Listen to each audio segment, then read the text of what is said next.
estar siempre gozosos.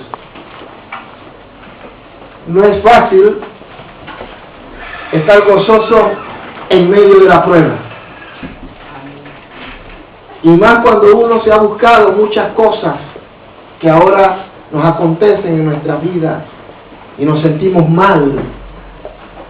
Pero el gozo es un privilegio que solamente van a gozarlo, y valga la redundancia, aquellos que hemos aprendido, aunque no tengamos nada, y aunque estemos enfermos, y aunque estemos agobiados, lo tomamos y lo vivimos independiente a todo eso. Y siempre, siempre estará en nosotros el gozo.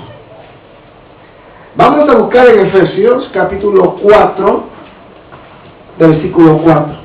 Este texto bíblico me lo aprendí hace años a través de un amigo pastor y nunca se ha borrado de mi mente. Efesios 4:4. Perdón, Filipenses 4:4, perdón. Filipenses 4:4. La palabra del Señor dice así: regocijaos en el Señor siempre. Otra vez digo, regocijaos. Amén. Regocijaos en el Señor siempre. Otra vez os digo, regocijaos. Vámonos al Antiguo Testamento, a Primera de Samuel, capítulo 7. Primera de Samuel, en el Antiguo Testamento. No voy a esperar mucho, hermano, por causa del tiempo. ¿Cuál tiempo? Primera de Samuel, capítulo 7, por el tiempo cronológico. Bueno. Primera de Samuel, capítulo 7, versículo 2. ¿Lo tenemos? Dice así. Pero para tener una idea, vamos a leer desde el verso 1. Vinieron los de Kiriat Yarim y llevaron el arca de Jehová y la pusieron en casa de Abinadab, situada en el collado, y santificaron a Eleazar, su hijo, para que guardase el arca de Jehová. Desde el día que llegó el arca a Kiriat Yarim, pasaron muchos días, 20 años. Y quiero que anote y que deje en su mente, porque vamos a basar la palabra en este texto bíblico y en el que leímos hace un momento, que lo tenga muy pendiente en su mente lo que viene. Y toda la casa de Israel lamentaba en pos de Jehová. Lo vuelvo a repetir. Y toda la casa de Israel lamentaba en pos de Jehová. El Señor añada bendición a su palabra. La palabra de Dios revoluciona la vida. ¿Cuándo dicen amén? Amén. La palabra de Dios revoluciona, la pone a saltar, la pone en salsa. La palabra de Dios le da un horizonte, le da un porqué a la vida. Si estábamos tristes y estábamos agobiados, destruidos por el pecado, cuando la palabra de Dios llega a ser parte de nuestra vida, ella lo revoluciona, lo transforma todo.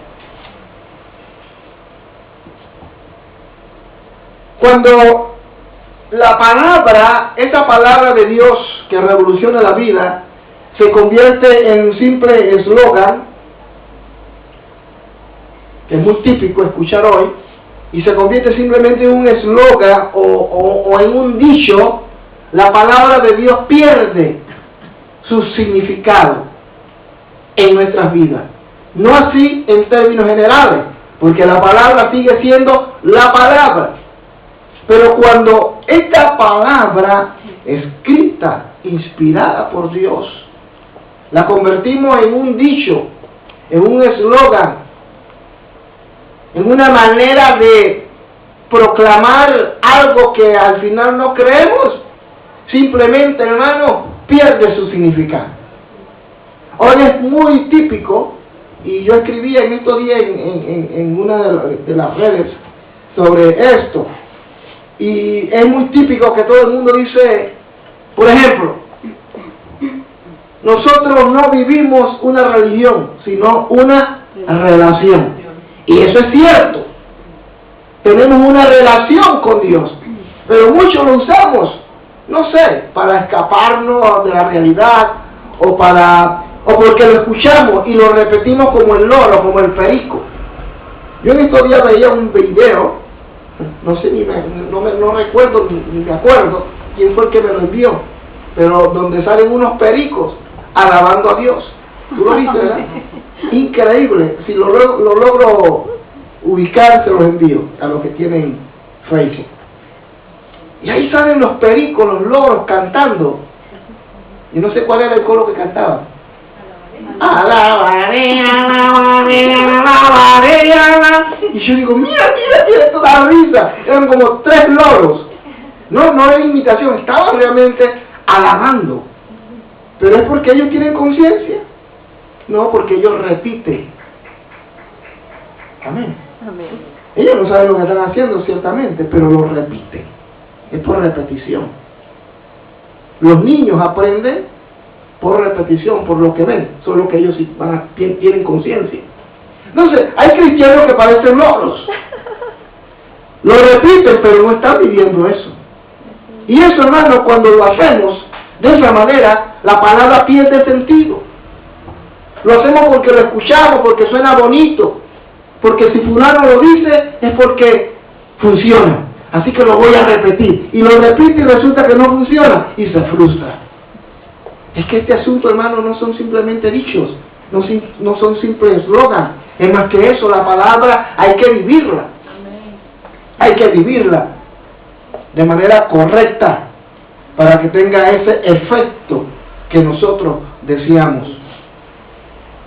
Para los doctos, para los sabios, para los que se supone que lo saben todo, esta palabra, la palabra de Dios y lo que está escrito en ella, para ellos, para esos sabios, esto no tiene sentido. Y sobre todo cuando nosotros estamos atravesando por pruebas, por luchas, por conflictos. Y en medio de ese conflicto, en medio de esa prueba, nosotros estamos gozosos. Eso no tiene sentido. No tiene sentido para ellos. Y no lo pueden comprender. Es que es difícil entender que alguien que le detectaron un cáncer terminal esté gozoso. ¿Sí o no? No tiene sentido si se va a morir. Normalmente a quien le diagnostican una enfermedad semejante u otra cosa, va a estar ¿qué? Triste, agobiado, jalando cuerda porque sabe que se va. Y poniéndose de acuerdo con todo el mundo. Y el que no está en Cristo está preocupado porque no sabe si para dónde va. Pero es lamentable que en el pueblo de Dios, incluso aquellos que decimos ser cristianos, hay gente que se va a morir y está más preocupada aquí. Ay, ¿qué hago? Pero, gloria a Dios, hermano, que el que está en Cristo, cuando situaciones semejantes vienen a la vida, está gozoso. Y vuelvo a retomar y a citar el ejemplo de la hermana Miriam. Hermana Miriam le habían diagnosticado una enfermedad y de Panamá, sí, disculpe.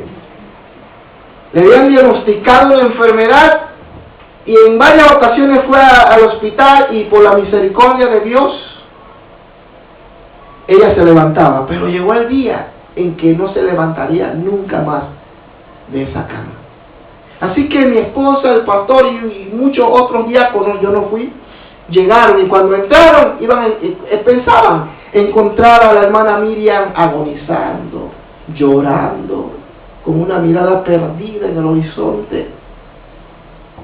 Pero resulta que los que estaban con la mirada perdida, triste y agobiados, eran los visitantes, porque ella estaba muerta de la risa, predicándole a todo el mundo en el hospital.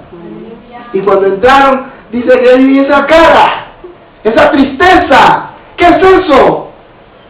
Yo sé que me voy a morir, pero también sé a dónde voy. Así que alégrense. Hermano, esa es una actitud de un cristiano que siempre está gozoso.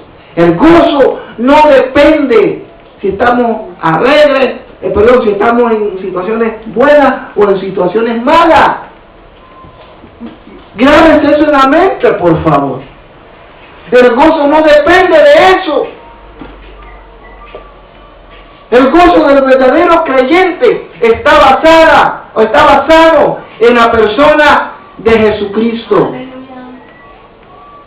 Yo sé que no es fácil. Mira, hermano, todos nos vamos a morir. Todos vamos a partir un día, a menos que Cristo venga antes. Pero las posibilidades de que partamos antes son muy altas y van en contra de las estadísticas. Pero aún así, hermano, tenemos que estar gozosos, alegres. Saber que nuestra morada no está aquí, que nuestra morada está en los cielos. Cuando nuestra mirada, cuando nuestro concepto, cuando nuestra fe está puesta en estas verdades eternas, el gozo se hace una realidad en la vida. Ay, que yo no me quiero morir, pastor. Pues se va a morir. Perdóneme por decírselo, pero alguien se lo tiene que decir. Por eso que no nos gusta pensar en la muerte, porque eso da miedo. Claro, no estoy hablando que se la viva pasando pensando en eso, por favor. Pero lo que trato de decir, y es el tema que vamos a desarrollar en esta mañana, es que según los hombres y los filósofos, los conocedores, los científicos, los sabios de este mundo, es imposible que alguien, mientras que se está muriendo o está trabajando una crisis emocional, espiritual, económica, familiar, esté gozoso. Ellos no pueden aceptarlo. No entra, no encaja en su mente finita. Pero en la mente del verdadero cristiano sí encaja. Encaja perfectamente. Porque sabe que nuestra ciudadanía no está aquí, sino allá en los cielos. Somos peregrinos y extranjeros. Vamos de paso. Vamos de paso. Y hay muchas cosas que podríamos hablar, pero quiero que quede bien claro algo, hermano. El gozo es fruto del Espíritu. Eso no se compra, como yo predicaba en uno de los últimos mensajes. El verdadero creyente se va a conocer por los frutos. No se va a conocer por otra cosa, por los frutos. Usted puede hacer muchas cosas tremendas y buenas, pero si no se manifiesta ni se refleja el fruto, eso no vale nada. Y cuando llegue a la presencia de Dios, se va a llevar la sorpresa de que realmente, por más buena y bueno que usted fue, Dios no le permitió entrar a su presencia. Porque el cristianismo no está basado en buenas obras. O nuestra salvación no está basada en buenas obras. Estamos puestos para hacer buenas obras, pero no somos salvos por buenas obras. La verdad es del regocijo, según la palabra. La verdad sobre el gozo, según la palabra. Según el mundo, el gozo es baile, discoteca, comida, bla bla bla. Hablar más del vecino, andar en la calle, comprar, ir a un magazán. Uy, hermano, esto está bueno. Eso es el gozo. Vamos a la fiesta, damos unos cuantos pasos y la pasamos bien. Unas cuantas copas, un vinito, una cerveza. Eso es el gozo. Pero según la Biblia, ese no es el verdadero gozo. Amén. No es el verdadero gozo. Vamos a ver en una palabra qué es el verdadero gozo. El apóstol Pablo en Filipenses 4:4, donde leímos, dice: regocijaos, os vuelvo a decir otra vez, regocijaos. Mire, hermano, cuando usted lee la Biblia y cuando lee la vida de Pablo, yo le recomiendo además de la Biblia, si se va a comprar un buen libro, cómprese un libro que hable de la vida de Pablo. Eso sí, un buen libro, objetivo. Y uno se va a quedar sorprendido de la vida de este hombre. Y así de todos los apóstoles. Pero en el caso exclusivo de Pablo, que es el que escribió esta epístola, no la pistola, epístola. Bueno, Pablo estaba atravesando una situación terrible. Él está escribiendo: regocijaos en el Señor, otra vez os digo, regocijaos, gócense. Pero él está a punto de ser ejecutado. ¿Cómo un hombre bajo estas circunstancias puede hablar del gozo? Puede hablar de la alegría. ¿Cómo es posible? Solo cuando una persona está consciente que su ciudadanía no está aquí, sino en los cielos. Amén. Según la palabra, muchos de nosotros, y vamos a ver en Filipenses 4:8, tenemos pensamientos basuras. Sí, hermanos, tenemos muchos pensamientos basura que deben ser eliminados. Deben ser sacados de nuestra mente. Pensamientos que no alaban, no glorifican, no honran al Señor. Eso le llamamos pensamientos chatarra. Filipenses 4:8, mire lo que dice. Por lo demás, hermanos, ya mire el contexto. Él está hablando de que no debemos afanarnos, no debemos estar en ese sentirnos mal, y él habla de que nos gocemos. Pero luego él dice, en el verso 8 del capítulo 4 de Filipenses: por lo demás, hermanos, todo lo que es verdadero, o sea, todo lo que es contrario a esto, todo lo honesto, todo lo justo, todo lo puro, todo lo amable, todo lo que es de buen nombre, si hay virtud alguna, si algo digno de alabanza, en esto pensar. Eso, todo lo opuesto a lo que el apóstol Pablo habla, se llaman pensamientos chatarra. Como la hamburguesa. Perdónenme por las hermanas que hacen hamburguesas, pero las hamburguesas no son tan. A mí me gusta y la como de vez en cuando, pero realmente ese es un alimento chatarra, lleno de colesterol, hermano. Que da miedo. Las papas. Uy, hermano, las papas fritas son ricas. Y sobre todo aquí en Bélgica, aquí, hermano, es el país de las papas. Pero esos son alimentos chatarra. Usted va a los parques, a los almacenes, a las plazas, en la calle a la hora del mediodía, a las 12. La gente, mira, aquí, eso es lo que me gusta de la gente, por lo menos en la manera en que lo hacen, no tanto lo que comen. Y es que la gente normal vienen por ahí, se salen, los hombres bien ensacados, bien parecidos, bien elegantes, salen con su pedazo de pan, algunos están debajo del sobaco, digo, de la asila, hermano. Y digo, uy, ¿cómo se va a comer eso? Yo he visto a la gente con el pan metido así, y se lo van a comer. Y salen con su corbata y su Coca-Cola y su hamburguesa y sus papas fritas. Y ahí se sientan, hermano, bien corbatados, ejecutivos incluso, y ahí comienzan a comer. ¿Sí o no? Y comen papas que da miedo. ¿Es que las papas son malas? No, siempre y cuando se coma ordenadamente, correctamente, de vez en cuando. Los durú. Ay, el durú, cómo me gusta, mi hermano. ¿Cuánto le gusta el durú?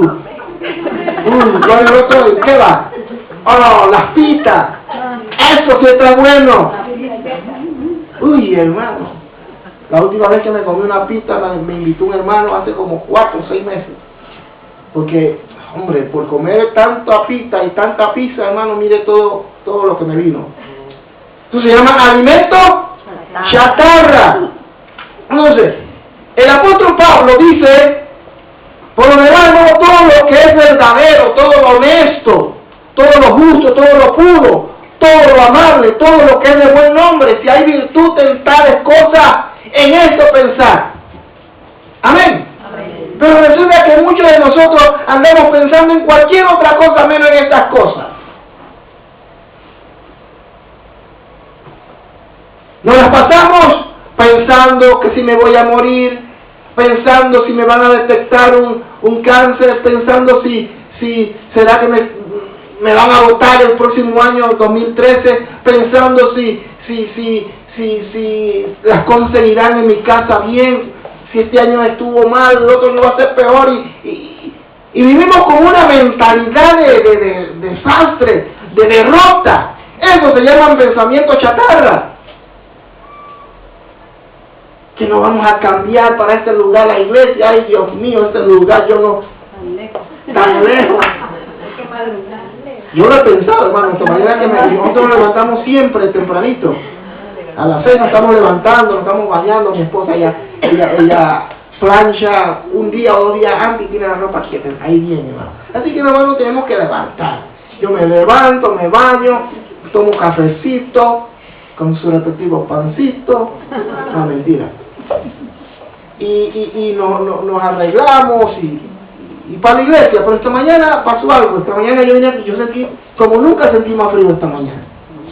Y yo venía con un frío así, uy, y me vino a la mente, uy, cuando nos mudemos, si antes me levantaba a las 6, ahora voy a tener que levantarme más temprano. No, de veras, me vino ese pensamiento. Hombre, dije, pensamiento chatarra, fuera de mi mente. Hay como un carnaval por allá abajo. Pensamiento chatarra fuera de mi mente. Y comenzó el asunto de enrollarse. Vio que este no es asunto conmigo. Yo cuando vamos a comprarnos uno inalámbrico, hermano. Gloria a Dios. ¡Fuera! Ese pensamiento.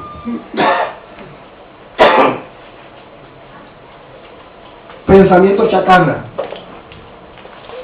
Ay, hermano. Yo soy la mujer más miserable, el hombre más miserable. Nadie me quiere, nadie me entiende, nadie me ama. Ay, el pastor pasó y ni me saludó. Él tampoco me quiere. Los hermanos saludan a todo el mundo y a mí no me saluda. Soy como una cucaracha. Pues tenga cuidado, hermano. Si es una cucaracha la van a pisotear. Lo van a pisotear si es un cucaracho. Eso se llama pensamiento chatarra. Ay, si este año fue malo, el otro es peor. Y así vivimos. Se vive bajo ese pensamiento. Y eso lo tenemos que desechar, hermano. El apóstol Pablo nos exhorta y nos manda que debemos pensar en lo justo, lo bueno, lo puro, lo de buen nombre. Si usted, hermano, está hablando o está conversando con un cristiano o con alguien que no es cristiano y lo que ahí se usa es una verborrea, hermano, de ofensas, de chistes medios negros y medio azules, porque blancos no son. Si usted en medio de una conversación lo que se dicen son vulgaridades y usted se ríe, usted se está haciendo partícipe y compartícipe y está participando, hermano, de pensamientos y de cosas chatarras.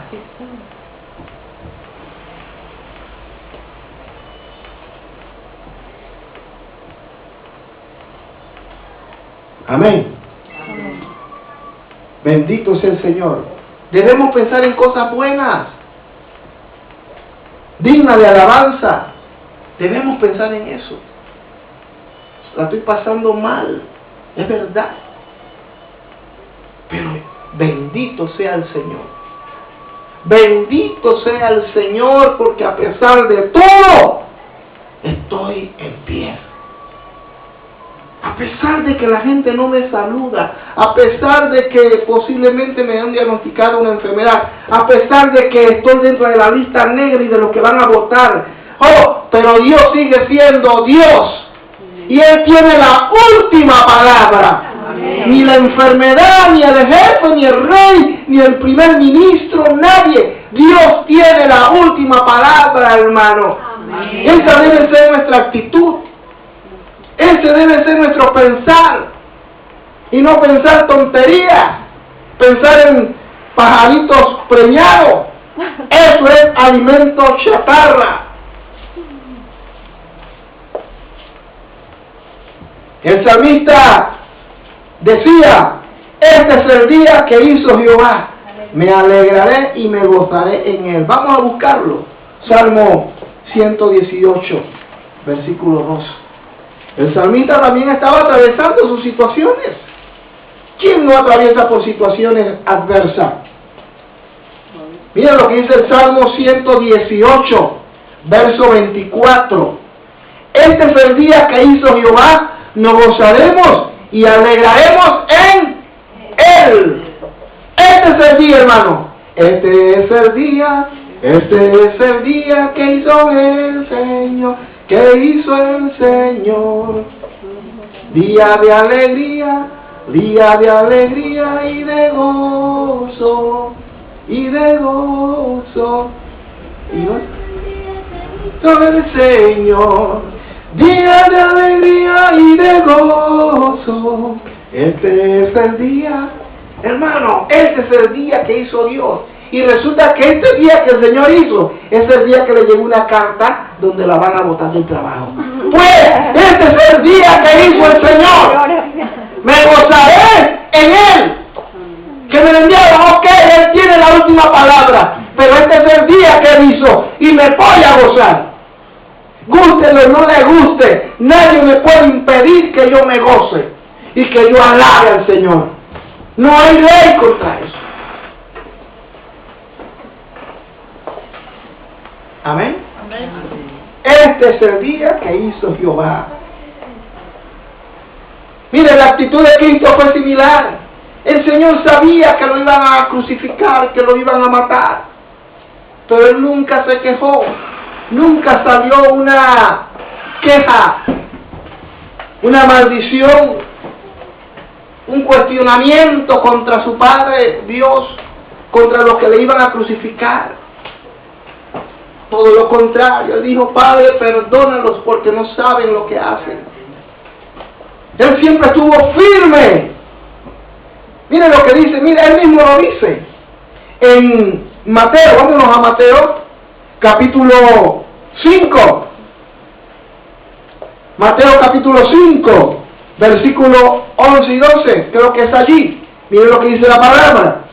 Mateo capítulo 5, ahí está el sermón de la bienaventuranza, versículo 11 y 12, dice: bienaventurados sois cuando por mi causa os vituperen y os persigan y digan toda clase de mal contra vosotros, mintiendo. Mire, aquí viene el asunto.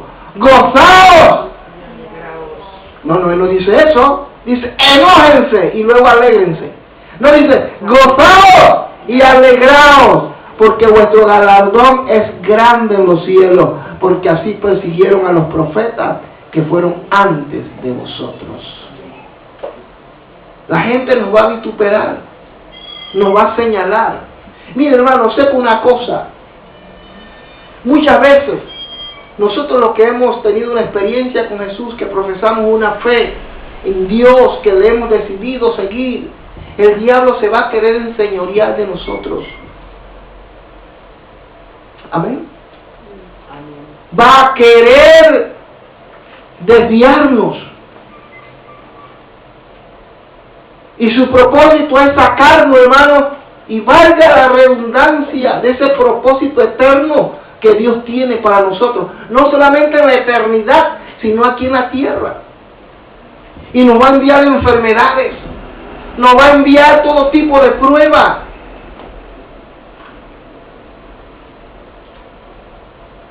Y va a tratar de que nosotros nos olvidemos de las promesas que Dios nos ha hecho. Pero el Señor nos anima y nos dice: gozaos y alegraos. Normalmente, ¿qué diría el mundo? Oye, pero qué malos son. Cuéntame, sígueme contando. Sí, que me hicieron esto, que me hicieron lo otro, aquello, que mira, que me patean, me hacen aquello, lo otro, y que, ay, pero qué malos. ¡Qué malos son contigo! Pobrecito, pobrecita, ven acá. Sí, ¿verdad que son malos? Sí, venga. Ay, sí, ya, tranquila. ¡Qué malos son! Y le dan en lengua a uno. Y uno dice: ay, sí, pobrecito de mí. Nadie me quiere, pobrecito de mí. Oh. Y nos sentimos como una cucaracha. Y el mundo nos ve así como una cucaracha. Y como nos ven así, nos tratan así. Pero Cristo dice que no debe ser esa la actitud, sino que nos debemos ¿qué? Gozar. Gozarnos no por lo que nos están haciendo, sino gozarnos en medio de lo que nos están haciendo. Gozarnos y decir: bendito seas Jehová, es injusto lo que me estás haciendo, pero Dios es mi justicia y me gozo en Él. Nosotros hemos vivido cosas jamás oídas y vistas por hombre alguno. No, de verdad, hablando en serio. Nosotros hemos vivido unas experiencias hermosas, pero también traumáticas, que si el Señor no nos hubiese restaurado, nos hubiese levantado, mi matrimonio sería, hermano, un cero a la izquierda. Estaría destruido nuestro ministerio, nuestras vidas, amargados, agobiados. Pero aprendimos algo. Aprendimos en medio de la traición, en medio de la pena, en medio del dolor, en medio de la enfermedad, a darle gracias a Dios. Amén. Amén. Yo recuerdo cuando mi esposa cayó enferma aquella vez, hace ya casi 4 años. Ay, hermano, yo sentí que el mundo se me venía encima.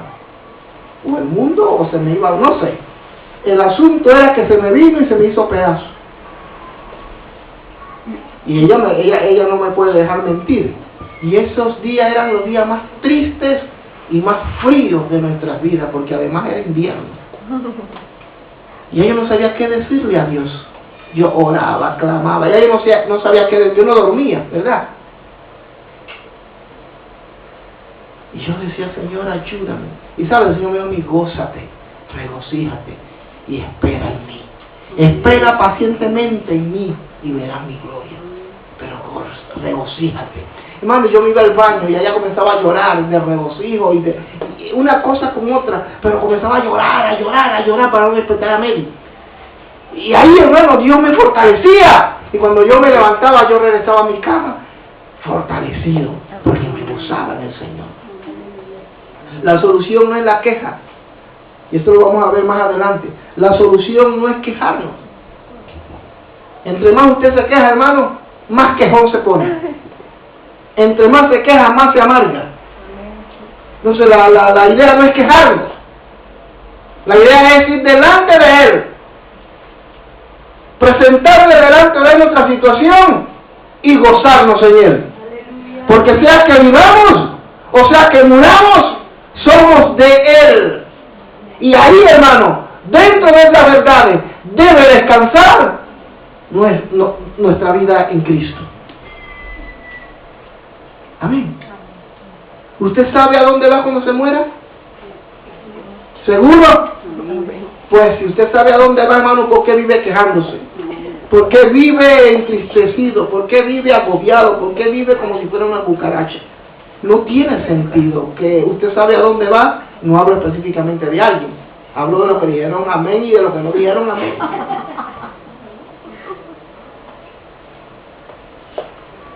Bendito sea el Señor. ¿Qué aplicación podemos darle, hermano, a todo esto? El diablo mete en nuestra cabecita que nos asiste el derecho. Esta palabra yo la escuché de uno de mis pastores en Panamá y la puse aquí. Nos asiste el derecho a quejarnos. Y el diablo viene y te mete en tu cabecita así, poquito a poquito, el derecho, te da el derecho de quejarte. Pero quéjate. Tú tienes derecho de quejarte. Tú eres humano. No, tampoco es así, ¿eh? Tampoco es así. Tú tienes el derecho. Al final Dios entiende. Dios te comprende. Para que tú veas que puedes hacerlo. Quéjate. Eso es mentira. Porque la queja no viene de Dios. Porque la queja nos enferma. La queja nos amarga. La queja nos desubica. ¿Y eso viene de Dios? No puede venir de Dios algo, hermano, que nos lleva y nos ubica donde Dios no quiere que estemos. La queja viene del diablo, por eso Él mete en tu mente el derecho de quejarte. Y quéjate. No sé qué. Él te dice eso porque Él nunca ha pasado por lo que tú estás pasando, pobrecito, pobrecita. Eso es mentira. Sea que pasara o no pasara por mi vida aquello, hermano, si yo te digo que no debes quejarte, es porque el beneficio es grande y es para tu vida. Así que usted no tiene, puede hacerlo. Si usted quiere quejarse, quéjese. Quéjese todo lo que quiera. Pero hermano, eso no va a quitar, no va a añadir,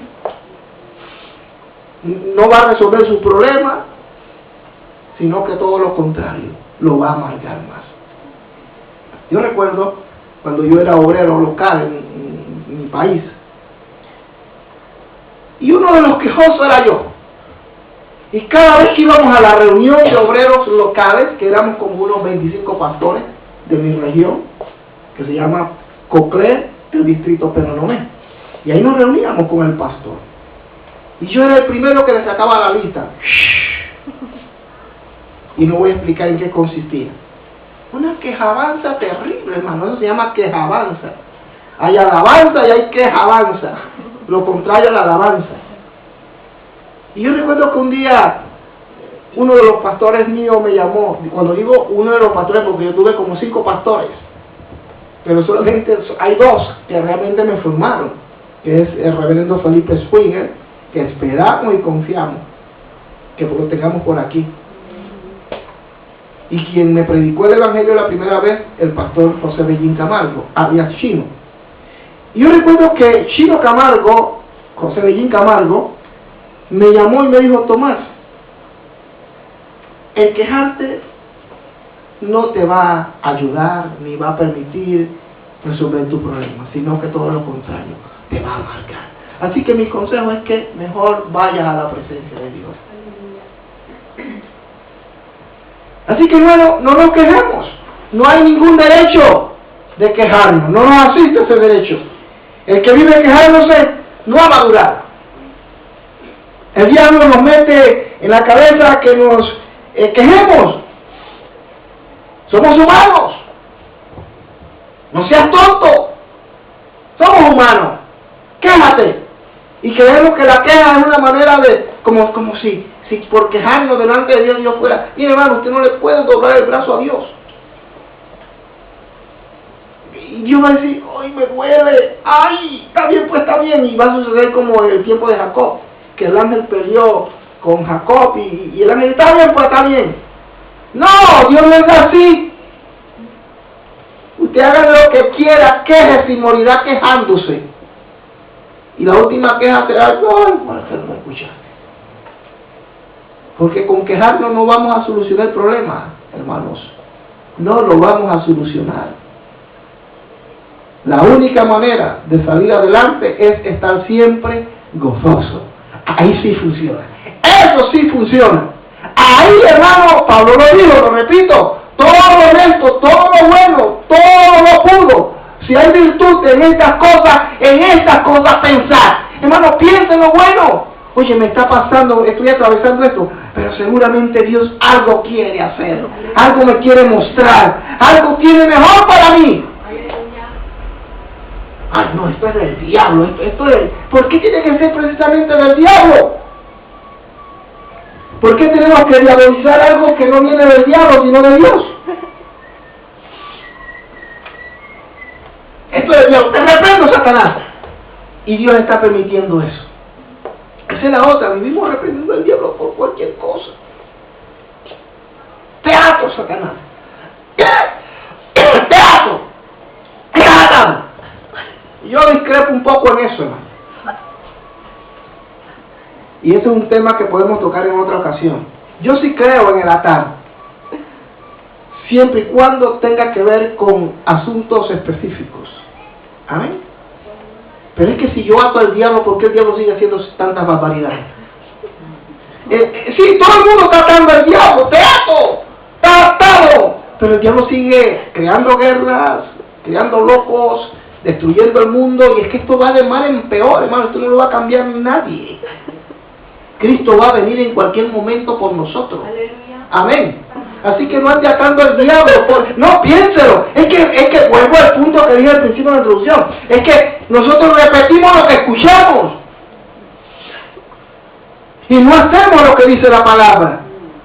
Si usted se detiene detenidamente a estudiar estos textos bíblicos y esta palabra con la Biblia y se consagra para estudiarla de verdad, dicen los cubanos, y se mete, usted va a encontrar hermano un tesoro allí y se va a dar cuenta que todo lo que le han dicho en algunos lugares no es verdad.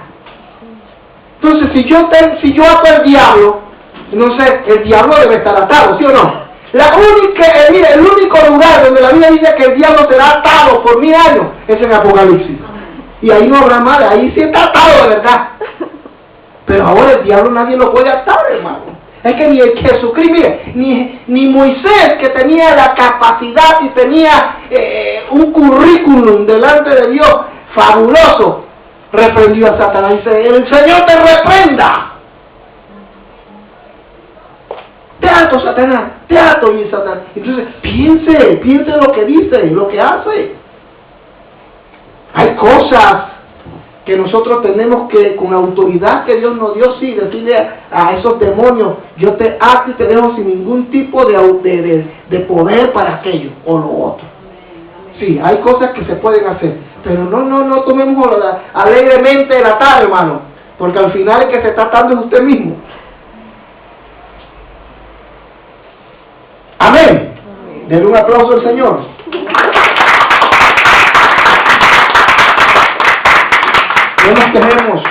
No nos quejemos. Mira, hermano, vamos a ver, le he presentado a grosso modo lo que viene. Por favor, ponga mucha atención. ¿Cuántos me están siguiendo? Amén. Hemos hablado acerca de las verdades de regocijo según la palabra. Pero esto que estamos hablando, lo vamos a ver, o esta verdad la vamos a ver en la vida del pueblo de Israel, por medio del arca. Israel era y es el pueblo de Dios. ¿Cuántos dicen amén? Amén. Y que nadie se meta con Israel. Ay, pero es que ellos también hacen cosas, sí hacen cosas malas y ellos le van a dar cuenta a Dios. Ellos son tan pecadores como usted y como yo. Ellos no son los santos y no, ellos son pecadores. Pero es el pueblo de Dios. Y recuerden, Dios no escogió una nación. Dios escogió un hombre llamado Abraham, y a través de Abraham y Sara levantó una nación. Para que vea que Dios, hermano, no se parcializó con nadie. Uy, hay tantas naciones cuales escojo. No, Dios levantó una nación. Es muy diferente. Entonces Israel es la nación de Dios. Y un día ellos tendrán que rendir cuenta a Dios y Dios va a tratar con ellos en su justo tiempo, en la dispensación establecida en la Biblia. Entonces Israel, para que entendamos un poco a lo que vamos a llegar, eran gobernados por jueces, no tenían rey. Pero todas las demás naciones, los egipcios, los sirios, los asirios, los mesopotamios, los griegos, todas las naciones de la época tenían rey, pero Israel no tenía rey. Ellos eran gobernados por jueces, que eran hombres elegidos por Dios, llenos del Espíritu de Dios, para realizar una labor específica en un tiempo específico y determinado por Dios. Y hay una serie de jueces, como Sansón, como ¿quién más? Sansón. Sí, correcto. Una serie de jueces allí, entre los cuales, bueno, resaltamos a Sansón. Y la labor de ellos era juzgar, dirigir al pueblo israelita, que no tenía rey. Pero no vamos a entrar en detalle. Así que el tiempo pasó, pero algunos de estos jueces no hicieron su labor correctamente, como en el caso de Sansón, que todos conocemos la historia. Pero el tiempo pasó. ¿Y qué sucede? Que además de jueces, también tenían un orden o una orden sacerdotal, ¿verdad? Donde el sacerdote se encargaba de dirigir el destino o los asuntos espirituales del pueblo, mientras que los jueces se dedicaban más a dirigir asuntos políticos, juzgar el pueblo, la equidad dentro del pueblo que fuera correcta, juzgar a las personas si se cometió un acto. Pero en el caso del orden sacerdotal, el trabajo de ellos consistía en dirigir al pueblo de Israel desde el punto de vista espiritual. Así que llegó un tiempo en que los judíos, los israelitas, se cansaron de tener jueces y decidieron tener ¿qué? ¿Quién me puede decir? Reyes. No solamente que ya no querían tener jueces, sino que no querían que Dios gobernara sobre ellos, que era lo peor del caso. Porque al final era Dios quien gobernaba a través de ellos, a través de los jueces y a través de el orden sacerdotal. Así que se cansaron y dijeron, no, nosotros queremos tener reyes también como los otros imperios. Pero si con Dios lo tienen todo, con Dios ustedes no tienen ningún problema. Es verdad, se cometen algunos errores por parte de los hombres que Dios ha establecido, pero no, nosotros queremos ¿qué? Rey. Eso no le suena. No le suena. Ya yo estoy cansado de este predicador. Ya yo estoy cansado de este sistema. Ya yo estoy cansado que me hablen que hay que alabar a Dios. Estoy cansado que me digan algo, que me respondan mi problema ya. Tú sí. ¿Sí o no? Y es por eso que dentro de las iglesias, en términos generales, se levantan hombres y mujeres en rebeldía contra los hombres que Dios ha establecido como pastores o ministros dentro de una iglesia.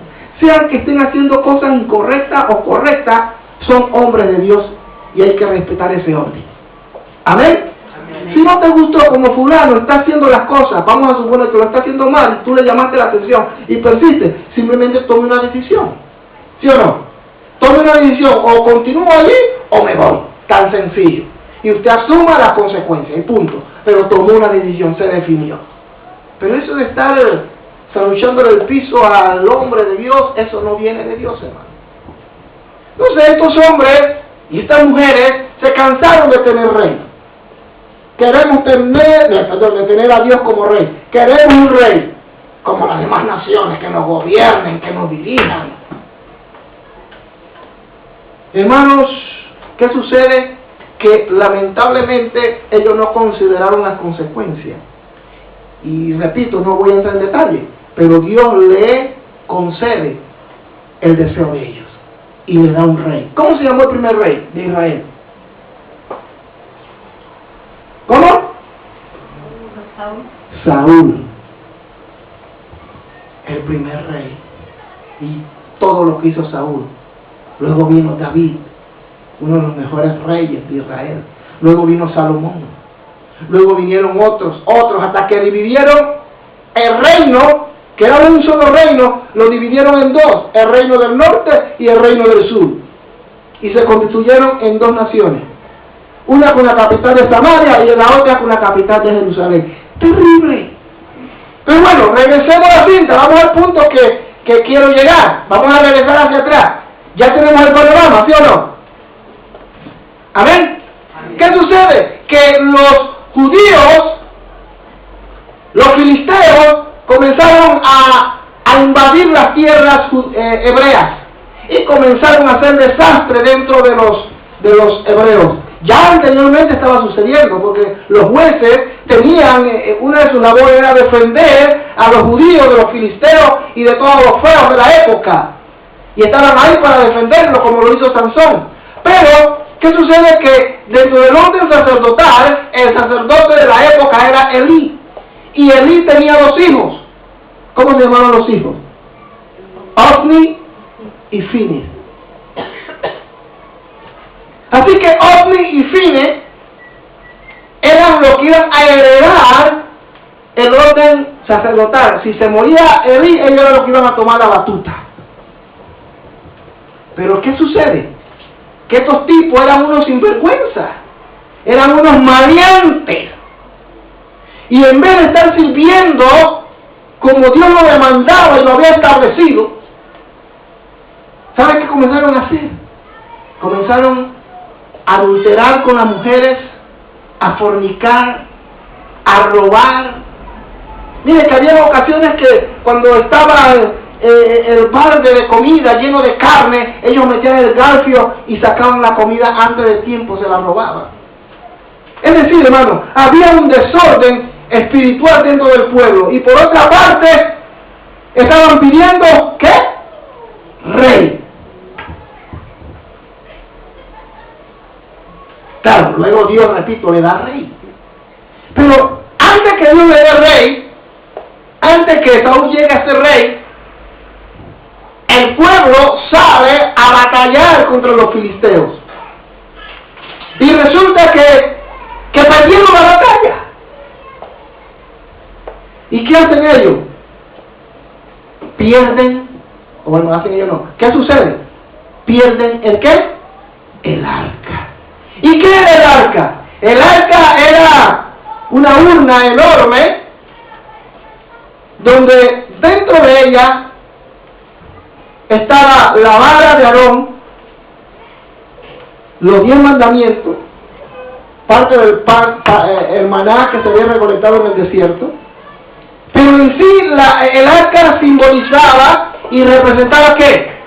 La presencia de Dios. Así que la presencia de Dios estaba garantizada mientras que el arca estuviese con ellos. Amén. Así que los filisteos, hermanos, se robaron el arca. En una de las batallas se llevaron el arca, se la robaron. Y los israelitas comenzaron a llorar. Vámonos a 1 de Samuel, capítulo 7, versículo 2. Primera de Samuel, ojo y oído. Primera de Samuel, capítulo 7, versículo 2. Desde el día que llegó el arca a Kiriat Jearim, pasaron muchos días, 20 años, y toda la casa de Israel lamentaba en pos de Jehová. ¡Ah!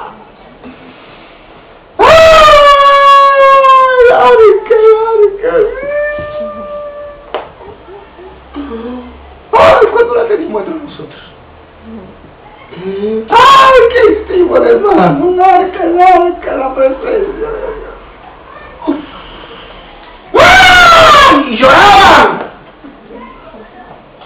20 años se la pasaron en esa quejabanza y en ese lloro. Porque fueron 20 años que el arca estuvo fuera. Amén. Ahora, este es el lamento de un pueblo.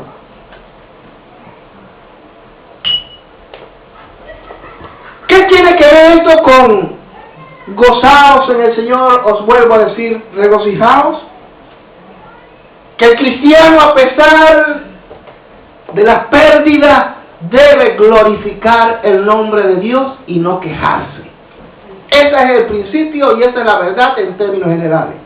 Pero el lamento de un pueblo está allí clarito establecido, que durante 20 años se la pasaron quejándose.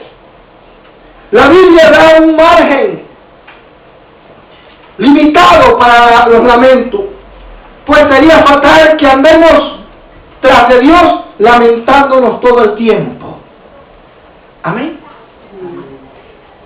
Esta es la lección, hermano. Muchas veces nosotros nos la pasamos lamentando que perdimos aquello, que perdimos lo otro, que ay, si yo lo hubiera hecho de esta manera, ay, que si yo me hubiese arrepentido desde que metí la pata, pues, desde que hice aquello de, ¡ay, Señor! Si yo no lo hubiera hecho, ¡ay, que la consecuencia! Soy pecador, pecadora, por mi culpa, por él. Bueno, no. Y vivimos quemándonos. Hermano, lo pasado, ya lo pasado. Si tú te has arrepentido de verdad, aleluya, el Señor no te va a sacar en cara lo que hiciste. Amén. Jamás. Eso lo hace el diablo. Bien. Bendito sea el Señor, ¿verdad? Amén. Allá tengo a mi más grande fanático. Bueno, fanática no. Fan. Bueno, fanático. Dios mío. La Biblia da un margen limitado a las quejas, hermano, para los lamentos, porque no glorifican a Dios. Y estos individuos, estos israelitas, se la pasaron quejándose 20 años. Los 20 años que no tuvieron el arca, que simbolizaba la presencia de Dios, entre ellos se la pasaron quejándose. Es que, hermano, cuando la presencia de Dios no está entre nosotros, es lógico que vea queja. Una persona que vive quejándose es porque la presencia de Dios no está en su vida.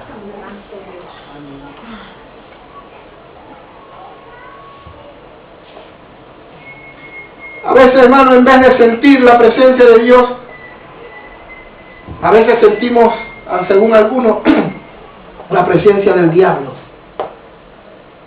Hay que tener presente que cuando aumentó el pecado, hermano, la gracia sobreabundó. Siempre lo de Dios será más alto, más grande, más abundante, más sublime. No podemos vivir del pasado. Mire, mi esposa me vacila, me molesta. Bueno, no me molesta, me vacila.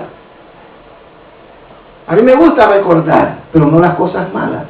Y cuando el diablo me trae las cosas malas, yo digo, ¡ay, me deprimí porque me recordé! ¡Ah! No, yo digo, diablo mentiroso, Cristo ya me perdonó. Y ya Cristo tiró eso al fondo del mar. Yo soy nueva criatura, fuera de aquí. Y sigo glorificando a Dios. Pero cuando son cosas buenas, me encanta. Me encanta recordar el pasado. Yo anoche le decía a mi esposa y ella se reía. Creo que iba a incomodar un poco. Porque me entró la melancolía y comencé a ver videos de Panamá. En el tiempo de los años 70, 60, por allá. Y me traen unos recuerdos tremendos. Había una serie que daban en la televisión que se llamaba Sierra. Y yo veía esa serie cuando era un niño. Y ayer la veía de nuevo. Y uy, como que de repente me transportó, hermano, a unos cuantos años atrás. Muchos años. Muchos años. Hermana, respete. Dios mío. Muchos años, no, sí, pero bueno. Y yo digo, y hermano, yo la miraba, yo me regocijaba. Y digo, wow, mira esto. ¡Ey, sí, me acuerdo cuando esto! Grato recuerdo, ¿sí o no? Hermanos, pensemos en las cosas buenas.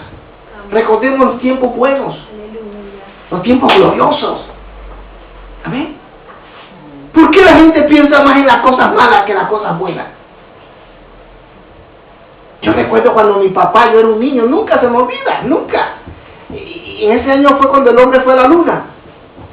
Y yo recuerdo que mi papá me tenía aquí y a Lucho lo tenía en el otro, así sentado. Y él venía de su trabajo y se sentaba con nosotros en la noche, casi 10 de la noche. Y estaba la noche oscura, pero, estaba bien iluminada por la luna. Y la luna era en forma de queso. Y mi papá me decía, ¿están viendo eso que está allá? Y yo decía, ese es el hombre que está caminando en la luna. Y yo me lo creía. Cuando se hablaba de Santa Claus, y yo creía que Santa Claus existía. Y atención a los que le están enseñando a los niños que Santa Claus existe. No existe, hermano. Esa es una invención de la Coca-Cola, de aquí de Europa, que se llevó a los Estados Unidos. Luego Coca-Cola lo capitalizó y trajeron el color de Santa Claus y el color rojo y blanco. Y hacen de eso un negocio. Y ustedes pues caen en una trampa. Santa Claus no existe. Y yo creía que existía. Y un día yo me levanté y digo, yo voy a ver cuando Santo Claus llega. Y me levanté, hermano, y yo me voy así, y yo escucho como que la puerta se abre y escucho una bulla. Yo creo que mi mamá nos daba azúcar en el agua. O sea, que dicen que el azúcar en el agua lo hace dormirse a uno. Porque nos dormíamos, pero ese día, hermano, yo no tomé agua de azúcar. Y siempre nos daba agua con azúcar en los días de Navidad. Y yo me levanté y fui a ver así.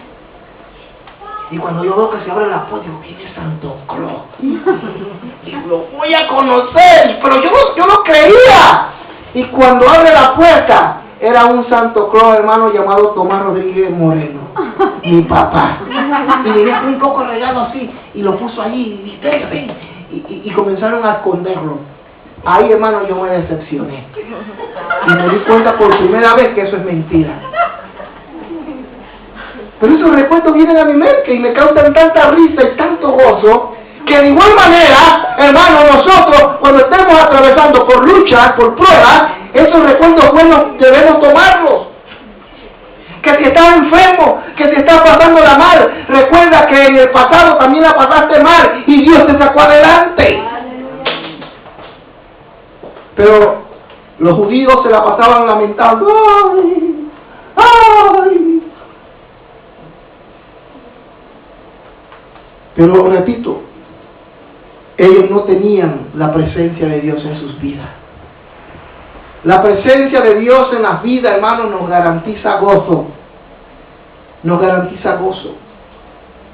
Era lógico que ellos se sintieran como personas fracasadas, lamentándose, porque el arca no estaba con ellos. Es que el arca era algo especial para ellos.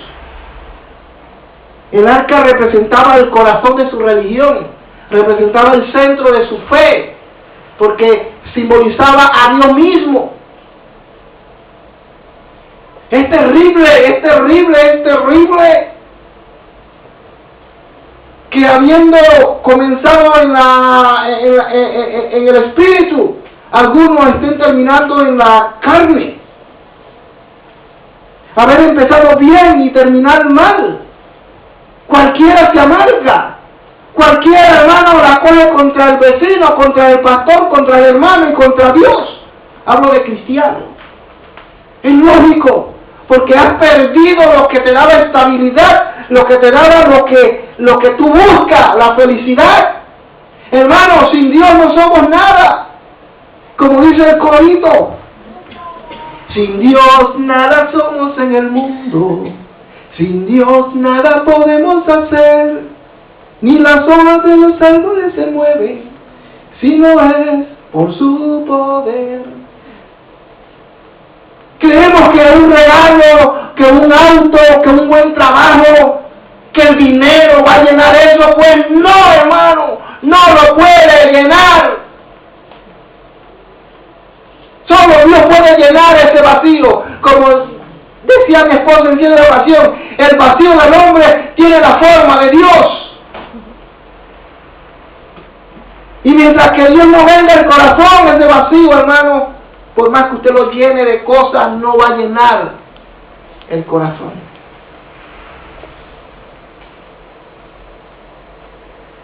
Ahora, hermano, ¿cuál era la causa? ¿Cuál fue la causa para que los judíos, los hebreos, perdieran esta arca?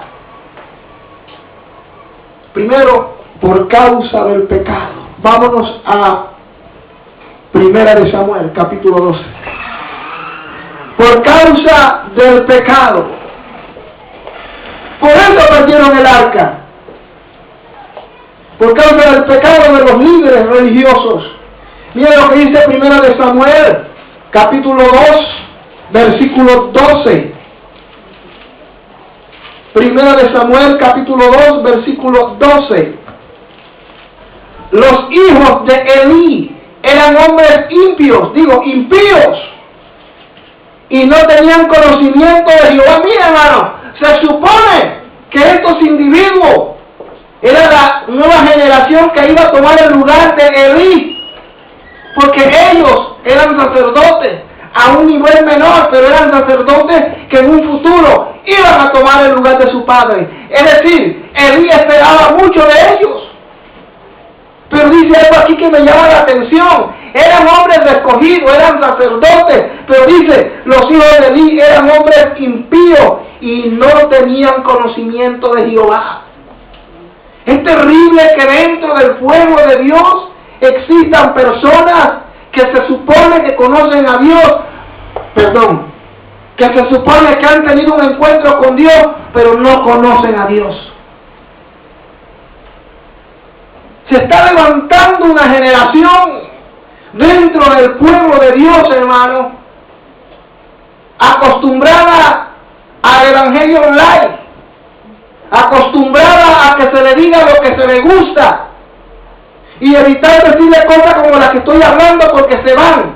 Hermano, yo prefiero que se vayan, que están frente al gran juez un día y que él me diga: Tony, yo te puse como pastor del lugar secreto y no le dijiste la verdad a mi pueblo, y por eso muchos ahora están en el infierno. Oh no, hermano, yo no quiero eso.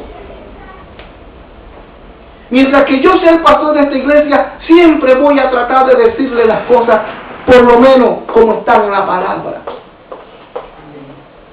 Porque tarde o temprano, hermano, ustedes tendrán que tomar una decisión, pero no será por falta de conocimiento, porque conocimiento lo van a recibir. Amén. No de nosotros, sino de Dios. Por eso creemos en el discipulado. Por eso mi esposa hace el esfuerzo para darle un discipulado. Acá no lo hacemos para perder el tiempo, porque no tenemos nada que hacer. Mire que no, hermano. Lo hacemos porque creemos que a medida como usted reciba el conocimiento de Dios, usted va a ser capaz de enfrentar la vida con gallardía, con poder en Dios. Darle conocimiento es porque usted un día, hermano, va a ser un portador de esa palabra. Un día yo me voy a morir, un día yo me iré de Bruselas, pero ustedes serán las que tomarán, hermano, la batuta. Pero hubo un problema. Elí no entorpeció a sus hijos. Elí no les capacitó. Era el sacerdote, el sumo sacerdote, pero no estorbó a sus hijos. Hermano, estorbe a sus hijos. Estórbelos. Póngasele en el camino, pero no permita que ellos se salgan con las suyas. Estórbelos. Inquiételes, incomódelos, pero háganlo. Dice la palabra de Dios que Elí no estorbó a sus hijos, porque semejante testimonio que eran impíos y que no tenían conocimiento de Jehová, hermano, significaba que algo no estaba bien. Elí no le estaba transmitiendo correctamente los principios y los valores cristianos. Y voy con los padres, y perdónenme, hermano, hablo en términos generales. Si mi hermana estuviera aquí presente, también tomaría. O mi hermano, porque tienen hijos, y muchos de los hijos de mi hermano no están bien hoy, y eso a mí me duele. Porque algunos yo los crié desde chiquitos prácticamente. Iban al culto conmigo, me veían predicar. Íbamos en el auto a predicar en la montaña y se iban conmigo. Y a las 12, 1 de la madrugada veníamos de regreso, ellos dormidos ahí. Así que por testimonio y por verdad no pueden decir que no. Pero la pregunta es, ¿se les estorbó? A veces le damos todo a nuestros hijos. Le damos todo.